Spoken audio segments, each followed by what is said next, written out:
কিন্তু এটার যেন শেষ রক্ত দেওয়া হয়, কারণ প্রজন্ম থেকে প্রজন্ম আমরা রক্ত দিতে চাই না।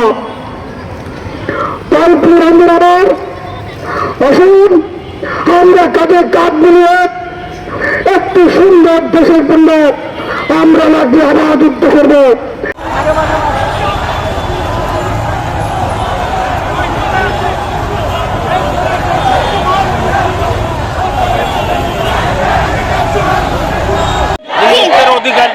হিন্দুদের উপর নির্যাতন করা হয়েছে, হিন্দুদের মন্দির ভাঙা হয়েছে, হিন্দুদের বাড়িতে ভাঙচুর হয়েছে। এই জন্য আমরা বিচারের জন্য রাজপথে নেমেছি। আমি চাই যেন সংখ্যাগরিষ্ঠদের মতো সংখ্যালঘু বা খ্রিস্ট ধর্মীয়, হিন্দু ধর্মীয়, বৌদ্ধ ধর্মীয় যতজন আমরা আছি, যেন আমরা সকলে ভালোভাবে বাঁচার সুযোগ পাই, শান্তিতে থাকতে পারি। সবচেয়ে বড় কথা, একত্রিত হয়ে যেন আমরা সবাই থাকতে পারি। আমাদের একটাই পরিচয়, আমরা বাঙালি। হিন্দু হই, মুসলমান হই, খ্রিস্টান হই, বৌদ্ধ হই, আমাদের সকলের এই দেশে বেঁচে থাকার অধিকার আছে। আমরা চাই একটি স্বাধীন দেশ। স্বাধীন দেশে আমাদের সংখ্যালঘুদের উপর এরকম অন্যায় অত্যাচার হবে এটা আমরা ভাবি না, কারণ আমরা বাংলাদেশের নাগরিক। আমরা সংখ্যালঘু পরিচয়ে পরিচিত হয়ে থাকতে চাই না। আমরা চাই ভালোভাবে নিরাপত্তাভাবে একটু বেঁচে থাকতে, এটাই আমাদের চাওয়া। স্বাধীন দেশে কেন মন্দির ভাঙা হবে? স্বাধীন দেশে কেন? এর আগে নির্যাতিত আমরা এতটা বুঝিনি, তবে এখন আমাদের যে পরিস্থিতি দাঁড়াইছে এটাতে আমাদের নিরাপত্তাহীন, আমরা অনিশ্চয়তার মধ্যে ভুগছি। আমরা মানে প্রতিদিন প্রতিটা রাত আমাদের আতঙ্কের মধ্যে কাটছে।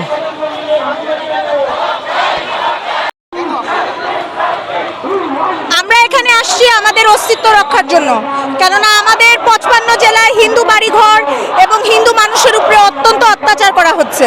সুতরাং এটা যাতে বন্ধ হয় সেজন্যই আমরা সম্প্রদায়ের মানুষরা এখানে একত্রিত হয়েছি এবং আমরা চাই অবিলম্বে এই হামলা বন্ধ হোক। যেহেতু বৈষম্যবিহীন নতুন বাংলাদেশ হয়েছে, সুতরাং আমাদের উপরে আর কোনো হামলা হতে পারবে না। আমরা ধর্ম নিরপেক্ষ রাষ্ট্র চাই, আমরা এদেশে সবার অধিকার সমান চাই, আমরা শান্তিপূর্ণভাবে এদেশে থাকতে চাই।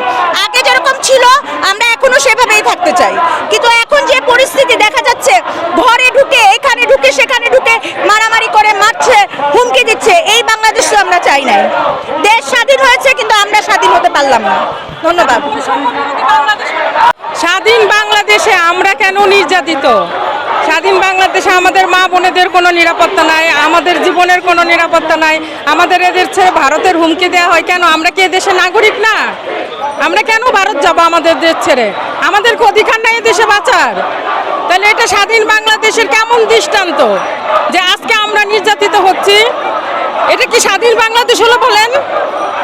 আপনাদের কাছেই প্রশ্ন।